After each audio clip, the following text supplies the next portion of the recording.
উপমহাদেশের কিংবদন্তি কণ্ঠশিল্পী আশা ভোসলে ৮ দশকের সঙ্গীত ক্যারিয়ারে যিনি হিন্দি, মারাঠি, বাংলা, তামিল, রুশ এমনকি মালয় ভাষাসহ মোট ২০টি ভাষায় গান গেয়েছেন। তার রেকর্ডেড গানের সংখ্যা প্রায় ১১ থেকে ১২ হাজারের মতো।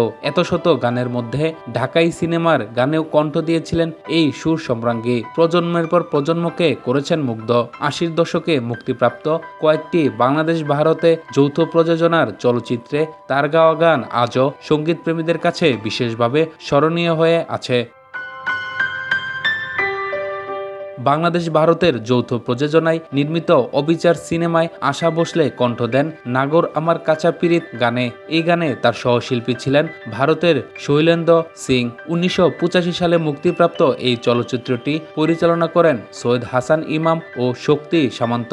গানের কথা লিখেছেন গৌরী প্রসন্ন মজুমদার এবং সুর করেছেন প্রখ্যাত সঙ্গীত পরিচালক R.D. বর্মন। ছবিটিতে অভিনয় করেছিলেন বাংলাদেশের রুজিনা ও নূতন এবং ভারতের মিঠুন চক্রবর্তী, উৎপল দত্ত প্রমুখ।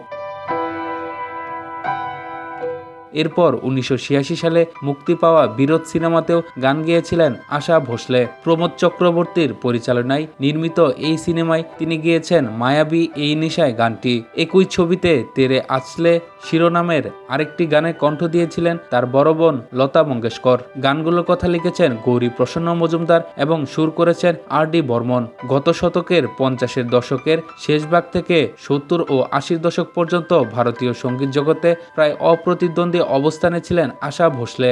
সঙ্গীতে অসামান্য অবদানের জন্য তিনি ভারত সরকারের পক্ষ থেকে পদ্মশ্রী ১৯৯৭, পদ্মবিভূষণ ২০০৮ এবং চলচ্চিত্র জগতের সর্বোচ্চ সম্মান দাদা সাহেব ফালকে পুরস্কারে ভূষিত হন।